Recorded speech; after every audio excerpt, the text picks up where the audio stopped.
Bueno, bienvenidos y bienvenidas otra vez a este tercer episodio ya de nuestro Heycast, el podcast de nuestra empresa de Hey.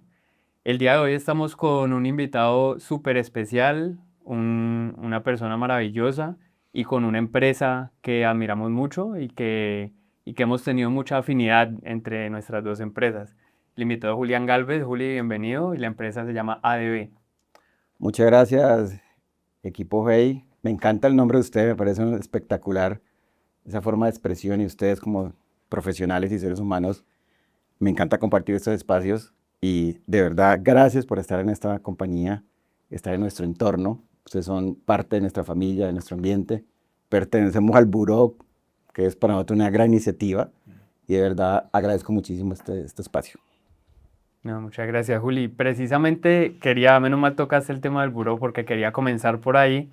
Hace un tiempo yo leí un artículo de una página web que se llama Plataforma B2B de la Industria Creativa Colombiana. El artículo tiene el nombre de Tendencias de las Empresas Latinoamericanas de cara al 2025. Entonces yo quería aprovechar la experiencia tuya, la experiencia de Harold, para que conversemos acerca de algunas tendencias de hoy en día y pues para el futuro. Entonces, si alguno de los dos quiere comenzar mencionando, hablando un poco del buró, lo que El nos sensei unió. Harold debe comenzar. El Muchas sensei. gracias, hombre, Julián. Reiterar algunas de las expresiones de Alejandro respecto de la satisfacción que nos ha producido encontrarnos en el camino, ¿sí? Eh, la vida tiene esos accidentes muy gratos, que es encontrar gente con la cual podamos hacer clic, hacer afinidad, pensar en negocios y construir para la sociedad, que es parte de la responsabilidad de cada una de las empresas nuestras. Y yo quisiera empezar diciendo que en las constantes reuniones que tengo con gerentes de comunicación y o de recursos humanos, he podido identificar 4 desafíos que tenemos las organizaciones independientemente de los tamaños. El primero tiene que ver con las diferencias generacionales que se están viviendo en las empresas, que generan a veces conflictos, pero que al final invitan a encontrarle soluciones para las cuales ustedes y nosotros somos un puente fundamental para que esas conexiones puedan existir. En segundo lugar, la necesidad de reconfortar los estilos de liderazgo, de manera que puedan ellos influir para que esas relaciones generacionales se puedan interactuar. En tercer lugar, la necesidad de admitir, aceptar, entender y utilizar la tecnología como una de las vías claves que hoy se mueven en el mundo de la comunicación, de la publicidad y de la creatividad. Y en último lugar, cómo las empresas debemos hacer esfuerzos para entender a las nuevas generaciones y lograr que permanezcan un poco más de los tiempos promedios que están viviendo las empresas. Esos 4 grandes desafíos son coincidentes y sobre ellos sería interesante que miráramos las tendencias que Alejandro nos ha planteado mirar, ¿sí? Observar. En todo este tiempo que has tenido la oportunidad de ser consultor, mentor, sé que trabajas con la Cámara de Comercio, ¿cuál es el reto principal del empresarial de nuestro gremio vallecaucano? Porque las compañías y empresas vallecaucanas a veces nos estancamos a nivel internacional. El gran desafío es hacer que el advenimiento de la tecnología, la presencia de canales nuevos, de medios como las redes sociales, empalmen con las necesidades de las organizaciones, con las necesidades de los seres humanos y con los mensajes. Porque a veces se observa que nos desviamos o nos dejamos llevar por el formato, que es lo que la red nos da, nos pone en las manos, y nos olvidamos un poco del mensaje. Y desde nuestro punto de vista, el mensaje sigue siendo muy importante y muy estratégico para la comunicación. Alejo, que estuvo en Estados Unidos, bastante inteligencia artificial. Sí, mucha. Digamos que yo llegué un poco tarde a toda la conversación de la inteligencia artificial. Me acuerdo que yo viví con un roommate, con un compañero de cuarto que es colombiano también, y él desde hace por ahí unos 5 años comenzó a hablar de todo esto cuando todavía era un tema un poco, o sea, no es tan tendencia como es hoy en día. Y yo lo miraba como escéptico, como, bueno, ¿y eso para qué? Y eso pues nosotros nunca vamos a llegar hasta ese extremo, pues. Pero a medida que fue pasando el tiempo, obviamente uno se da cuenta de la necesidad ahora de la inteligencia artificial. Uno ya casi que depende de la inteligencia artificial. Em, entonces, digamos que sí vi algunos avances allá comparado a cuando me volví acá a Colombia. Obviamente es un país mucho más, que tiene mucha más evolución, digamos casi que en todos los sentidos. Em, Sin embargo, yo creo que conectando con lo que dice Harold, cosas como el mensaje, esa cercanía humana, eso nunca se va a desechar, eso es necesario hoy en día, incluso con la inteligencia artificial. Em, entonces, yo creo que obviamente uno tiene que capacitarse más en esos temas, en Hey lo estamos haciendo. Tengo entendido que tú también estás pensando en evolucionar un poco en ese tema. Em, pero sí. La inteligencia artificial nosotros la utilizamos hace muchos años. Los software de diseño han venido evolucionando, los videojuegos también. El hecho que se vuelva popular hace que todo el mundo la use y exponencialmente se vuelve una herramienta increíble.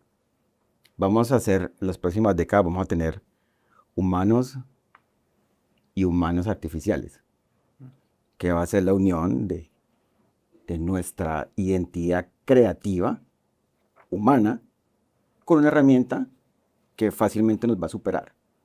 Aprende todos los días, tiene la capacidad exponencial de aprender y eso implica un reto gerencial para todas las compañías. No me gusta hablar de inteligencia artificial como un enemigo porque el ser humano es adaptativo y lo hemos visto en el fútbol. Antes no teníamos tanta información de un jugador, ahora tenemos toda. ¿Cuántos pases?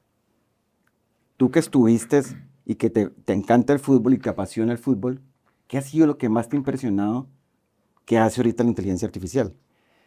Bueno, yo digamos que siento que es necesaria la inteligencia artificial. Digamos que todo me impresiona, saber cuántos toques hace un jugador, cuántos metros o kilómetros recorre durante un partido. Me parecen datos súper relevantes. Es más, estaba viendo en estos días una entrevista, una rueda de prensa del director técnico del Porto, que es un argentino, Martín Anselmi se llama, y toda la conferencia de prensa se la pasó dando datos. Entonces que el defensa tiene que recuperar 3.8 balones y en este momento estamos en 2.0. Digamos que ya nos consumió hasta ese punto que es más importante los datos que entrega la inteligencia artificial pues, que lo que uno toda la vida ha estado acostumbrado, en este caso en el fútbol, que es el talento, El el, balón. el balón, el pensamiento. Entonces, es un reto adaptarse a todo eso. Tocaste un tema sensible porque sabes que a mí me Claro, apasiona, nos apasiona, a todos claro, los tres nos apasiona el fútbol. Sí, y yo quería meter la cucharada allí porque pensaba, yo los fines de semana, yo me puedo ver 10 o 12 partidos, ¿ok? Y veía cómo en el periodismo, que es una rama muy importante de la comunicación social, está habiendo un viraje muy interesante gracias a la Big Data y a la inteligencia artificial. Y es justamente el hecho de que ya casi no comentan lo que pasa en el partido, sino con base en los números que arroja la información, ¿sí? Lo cual está haciendo que el periodista se enriquezca en la obtención de la información y en la relación del juego con los números. Y eso me pareció muy interesante y un desafío periodístico. en las conferencias, en las mentorías que tú tienes, el talento humano es vital para el crecimiento de cualquier compañía. En este momento, ¿cuál es la tendencia número uno para poder retener el talento en las compañías? Mira, es un proceso de comunicación, justamente. Desde el mismo momento en que las compañías necesitan a una persona, deben empezar a transmitirle aquello que para la persona puede ser importante. ¿Qué está siendo muy importante, sobre todo para la gente joven? Que las empresas se vean comprometidas con el entorno, con el ambiente y con las personas del entorno. Que las empresas rompan un poquito algunas ataduras del pasado llenas de rigidez, en las que los horarios eran inflexibles prácticamente, ¿sí? Aunque hay algunas empresas que han evolucionado mucho en aquello, pero la gente joven busca eso, tener posibilidad de trabajar en casa y de trabajar en oficina, ¿sí? O desde casa totalmente. La gente joven, y hablo desde la gente joven porque esa es la gran generación que está ingresando a trabajar a las empresas. Las empresas también tenemos que entender que la gente joven tiene otra manera de comunicarse y no va a alterar la totalidad de los canales, medios y expresiones internas de las organizaciones, pero sí pueden agregar mucho valor, ¿ok? Para que sobre todo las generaciones mayores entendamos aquello y para que la comunicación y la cultura, que al final se construye con la comunicación y con los comportamientos de los seres humanos, pues tenga una unidad que es lo que hace distintiva a una empresa de otra. Porque las marcas sí influyen, sirven, pero las marcas acompañadas de cultura tienen enorme peso y valor. Y ustedes saben mucho de eso. ¿Cuál ha sido el mejor jefe que has tenido? Dios mío. Mira, yo diría que el mejor jefe, lo voy a decir eufemísticamente, ha sido mi Dios. Porque me dio la fortuna de tener jefes maravillosos, que lo único que hicieron fue darme oportunidades en la vida. ¿Sí? Y eso yo no se lo puedo adjudicar a uno exclusivamente, y me disculpas que no es una respuesta política, así lo siento. De todos aprendí muchísimo, aprendí lo que debía hacer cuando fuera jefe y de lo que de pronto no debía hacer, ¿cierto? Pero sobre todo, todos me tendieron una alfombra para que yo fuera haciendo lo que se me iba ocurriendo, ¿sí? Obviamente fui muy respetuoso y en esto tengo que decir que siempre me preparé para ser un buen segundo, Julián. Yo creí siempre que esa iba a ser mi responsabilidad en una organización. Nunca aspiré al cargo de mi jefe, nunca. Siempre que él subiera. Porque tenía claro también que si él iba subiendo, yo iba detrás de él, porque me iba a valorar en ese sentido. ¿Okay? De manera que sí. Si tuviéramos más tiempo te explicaba por qué cada uno fue muy importante. ¿Y cómo es tu papá como jefe? Como jefe, aquí también me puedo quedar 3 horas hablando del señor como jefe. No, pues yo creo que esto que voy a decir lo digo también de parte de todo el equipo de Hey. Primero que todo, él es un profesor, él a uno le enseña cada día, uno aprende mucho de él, toda su experiencia y sobre todo de su manera de ser. Me parece que, pues yo obviamente soy el hijo, entonces creo yo que saqué ya de nacimiento algunas características que tiene él, pero aparte de eso es algo con lo que yo estoy completamente de acuerdo, digamos que en el trato a las personas, en la cercanía, en que cuando hay que tener rigor, casi siempre en Hey se debe manejar el rigor de una manera cercana. Y siempre buscando potenciar precisamente el talento humano, que unos, digamos que ayudándole a los otros a crecer también. Yo creo que esa es la principal característica, siento que cada El persona... reto gerencial que tienen las compañías que son lideradas por familia es muy alto. Incluso vemos cómo me leí un libro hace unos años donde la probabilidad de éxito es mayor cuando hay más miembros en la familia, porque es un tema generacional, un tema de visión. No se hace en compañía ni a 10 ni a 20 años, sino a 100 años. Y acá tenemos unos muy buenos ejemplos, el caso de Tecnoquímicas, el caso de Colomina, que son compañías, creo que Aldor también, son compañías internacionales muy reconocidas. Para las compañías actuales, tener esa transición de llevar un familiar a que pueda que la compañía dé un salto cuántico, para que en un mercado como el de nosotros es muy complejo.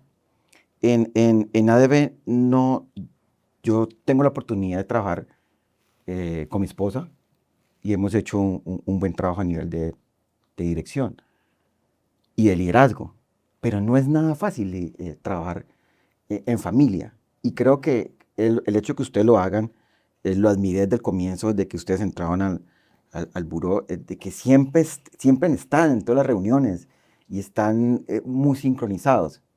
¿Cómo se lleva la comunicación a todo el nivel de una compañía, teniendo en cuenta de que posiblemente la comunicación es nuestro principal enemigo para que las compañías no crezcan? Ese es un desafío grande, muy importante de las empresas familiares sobre todo, ¿ok?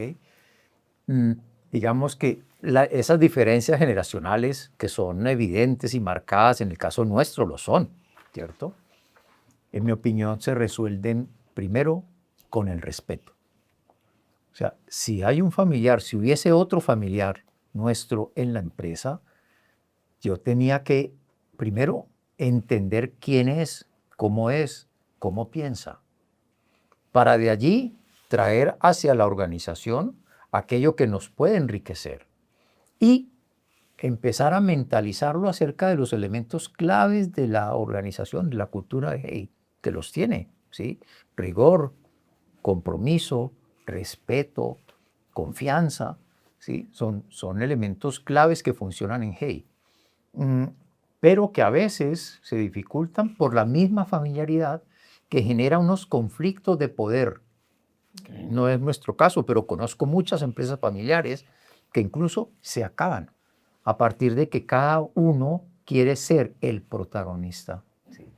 Y evidentemente en ese proceso, normalmente las empresas familiares no son fuertes en comunicación y allí hay primero una oportunidad y una necesidad de que entiendan que la comunicación puede ser ese instrumento que ayuda a regular los comportamientos y las maneras de ser y el manejo de los egos, que se vuelve determinante en las organizaciones familiares.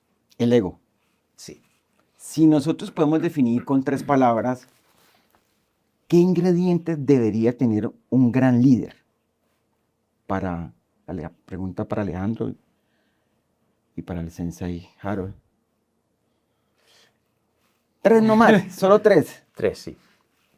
Mira, primero, visión. Segundo, comunicación. Tercero, comprensión. Yo voy a decirte una parte, capacidad de motivación. Si uno es capaz de mover a la gente, las organizaciones caminan porque caminan y caminan en la dirección que se quiere. ¿Y para Alejo? Yo te diría que también visión, tener claro siempre el objetivo hacia dónde se está yendo. Para mí hay 2 importantes que tienen que ver con mi manera de ser también. La empatía y también, se me fue la otra que estaba pensando.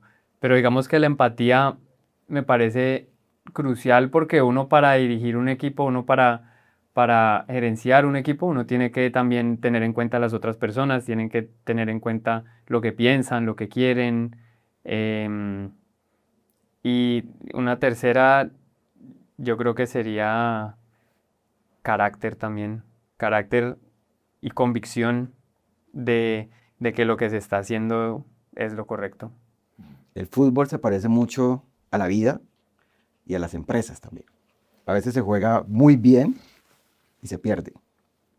¿Cuál ha sido el mayor éxito de Hey en los últimos años? ¿Cuál ha sido esa medalla, triunfo que lo llevan ustedes? Les voy a dar un ejemplo. Esta compañía ADB lleva 20 años. Fue fundada en el 2005. Y el reto más grande para mí fue el día que me entrevistaron y me dijeron, yo te llamo. Y ese yo te llamo duró 1 año. Yo esperando. Ese tiempo no había celulares, no había muchas cosas. Y yo, cada llamada, yo pensaba que... Y mis amigos me decían, ¿qué hubo? ¿Cuándo es que vas a entrar a trabajar? Pues, nos estás contando todo el tiempo de que vas a entrar a una gran multinacional, que te da la oportunidad. Y yo, con paciencia, decía, no, me van a llamar, me van a llamar. Me llamaron el 28 de diciembre. Y yo pensaba que era un amigo mío que se había hecho pasar por la empresa y me iba a hacer una broma a mí. Entonces yo dije, 28 de diciembre, esto es una broma, esto posiblemente alguien me quiere burlarse de mí. Entonces dije, no, vamos a ir. Y efectivamente, sí me han llamado ese 28 de diciembre. Y ese 28 de diciembre, que lo recuerdo con mucho amor, simplemente quedé en esta compañía por mi billetera. Porque la persona que me entrevistó me dijo, quiero ver tu billetera. Y yo le pasé mi billetera, ella la abrió y dijo, tú eres una persona organizada. Tenemos un problema. Queremos que trabajes con nosotros, pero no tenemos plata. Y yo, uy. Y yo pensando, tengo la oportunidad de mi vida, tengo esto y no puedo salir diciendo que me llamaron el 28 y dije que no. Y yo les dije a ellos, no hay ni problema. ¿Qué necesitan? Yo quiero servirles, quiero trabajar con ustedes.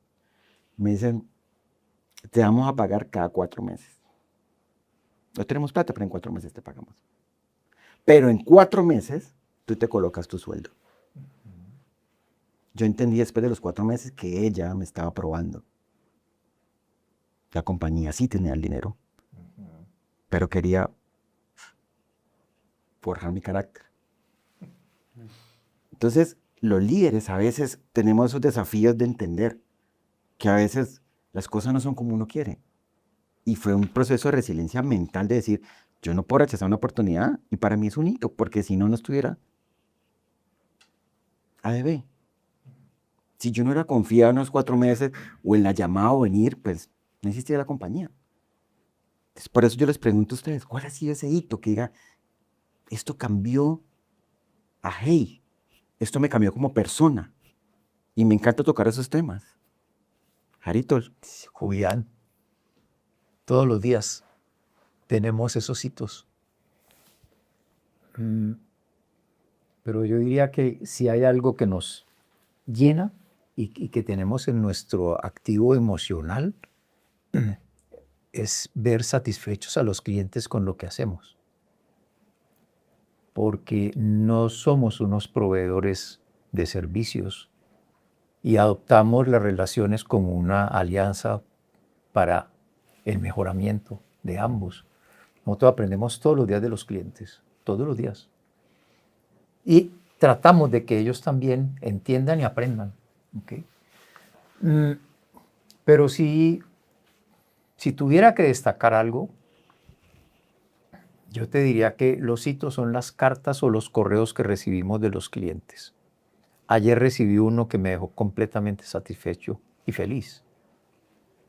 Una empresa a la cual le venimos haciendo hace 4 años el informe de gestión. Y hace 3 le sugerí que lo hiciéramos con enfoque de sostenibilidad. ¿Okay? Y la comunicación de ayer reconocía el cambio que le habíamos dado, no al informe, sino a la manera de cómo los accionistas interpretaban la gestión de la compañía. Y eso es muy valioso para un gerente y para una organización. ¿Sí? Y a mí me llenan las comunicaciones. Más que las gracias, es que digan, hombre, lo que ustedes hicieron sirvió. Porque en nuestra esencia está el servir. Todo lo que nosotros intentamos hacer para alguien es para su servicio, para lo que usted necesita. Yo tengo otra respuesta. Yo siento que el momento en el que Hey, o el que cambió, o el que se está cambiando Hey, es este año, este momento el que estamos viviendo ahora, que estamos transformando la empresa, estamos trabajando en proyectos innovadores en conjunto también, nosotros dos, con otros aliados también. Entonces yo creo que eso va a hacer que Hey crezca mucho. Y yo también te quería preguntar a ti, porque en una de las reuniones que tuvimos, tú nos contabas que hubo un hito en específico que impulsó también ADB. Quería que nos contaras también sobre tu experiencia en eso. Creo que el tamaño de las compañías está en el tamaño de la capacidad de visión de un líder. Yo entendí que necesitaba capacitarme. Entendí que tenía que ser un mejor líder y empecé a devorarme todos los libros que pudiera. Y llegué a una conclusión, dije, yo necesito cambiar mi forma de pensar y dejar que la gente trabaje, confiar en que mi equipo hace un trabajo excelente, maravilloso, espléndido. Y empecé a liberar y a delegar. Y lo primero que hice fue eliminar mi puesto como director. Con Steve Jobs. Yo entendí que tenía que convertirme en un asesor, en un mentor de mi equipo y no un jefe. Y se eliminó completamente. Que en este momento está en vacante. Estoy esperando que uno de mi equipo directivo tome el salto cuántico de tomar las decisiones a nivel regional de la compañía. Pero yo entendí que yo tenía que cambiar, el que tenía que cambiar era yo. Y después de venir de ciertos aprendizajes empresariales que estuvieron a punto de desaparecer la compañía, la pandemia nos ayudó a crecer, a entender que quizás el modelo que teníamos nosotros no era. Entonces, cuando yo hago un equipo de dirección o hago un comité de dirección, no lo veo como si yo fuera el director ejecutivo, porque eso sesgaría mi forma de ser. Y ellos me ven a mí es como el mentor, el que les ayuda a facilitar sus procesos, que no es fácil. Creo que soltar es de las cosas más difíciles, porque eso, el soltar depende uno de la capacidad que tengas tú de confiar. Yo liberé todo ese potencial que yo lo tenía yo retenido. Y creo que fue de las decisiones más importantes de mi vida en entender que tenía que operar de una forma diferente. Los resultados se dieron. Y en medio de eso, cuando tú le das el poder a otra persona y esa persona lo administra con responsabilidad, uno como líder se siente muy satisfecho. Porque siente que ha hecho un trabajo a nivel personal, a nivel humano, porque a veces el poder es difícil de administrar. Ahora tenemos un equipo directivo muy fuerte, ustedes conocen varios de ellos, pero me siento muy orgulloso de que creyeron en mí. Es muy fácil creer en tu líder cuando todo está funcionando bien. Y nosotros en el año 2016, que la compañía prácticamente se acabó hace 10 años, tuvimos una reunión con los principales líderes. Es la reunión, la llamamos nosotros la R3. Nunca se nos olvida esa reunión porque no había nada, era un silencio completo, la planta se paró, la producción se paró, el principal cliente de nosotros se fue un día para otro, nos tocó sacar la mayoría de los colaboradores. Y esa reunión nos marcó muchísimo porque dijimos, bueno, tenemos ya aquí, no podemos tocar más fondo ya, llegamos a nuestro piso. Vamos a mirar cómo llegamos a nuestro cielo. Y trabajamos tres políticas. Primero, la reforma. Tratar de entender qué fue lo que falló en la forma que estaba antes y que tenemos que cambiarla. ¿Cuál era nuestro modelo de negocio que teníamos que realizar? Segundo, la revolución. Dijimos, tenemos que meterle velocidad a este negocio porque la velocidad que teníamos antes no nos hizo crecer. Y le metimos rebeldía. Por eso se llama R3. Porque no queríamos que la historia de ADB terminara de esa manera. Tenía que terminar en un capítulo muy exitoso. Entonces, siempre voy a los hechos que me hicieron exigirme como líder, porque liderar una compañía millonaria, que todo está estructurado, pues a veces es muy fácil. Pero cuando no hay nada, cuando tienes deudas pendientes, los bancos encima, clientes que se van, y tienes unas personas que se quedan contigo porque creen en ti, eso es el combustible para mí para seguir creciendo. Uno tiene que innovar también, buscar nuevas maneras Claro. de que las cosas funcionen. Y también me parece que depende mucho de las personas a las cuales les delegas las cosas, porque también tienen que estar capacitadas o las tienes tú que formar para que actúen acorde a la situación que se está viviendo. Ahora, todo lo que has logrado no es una cosa de generación espontánea. Gracias a Dios, todo ese liderazgo ha encontrado en tu ser humano unas esencias que han permitido que todo eso lo hayas podido llevar a cabo. Porque lo hiciste desde lo que sentías. Claro. Y lo hiciste desde el valor que tienen las personas, que tenían en ese momento las personas, para poderlas enganchar y echar para adelante. Claro. Y eso dice mucho de tu persona. Cada vez que conversamos, ratificamos más el por qué te apreciamos y te queremos mucho. Muchas Te gracias. valoramos mucho, Julián, de verdad, ¿sí? Porque no es fácil, sobre todo en el entorno vallecaucano, encontrar personas que logren conjugar esos dos elementos, ser humano, liderazgo. No es fácil, ¿ok? Encontrarlos. Y porque hay un hecho del cual no hemos hablado, pero que me parece muy interesante y cada vez lo entiendo más. ¿Por qué? Porque Cali, tu oficina aquí, es la operadora de varios países, la que interactúa Claro. con otros países, ¿ok? Y es por la confianza que te deben tener muchísima, muy grande, en que eres capaz de llevar de cualquier país del mundo gente para adelante. Eso me hace acordar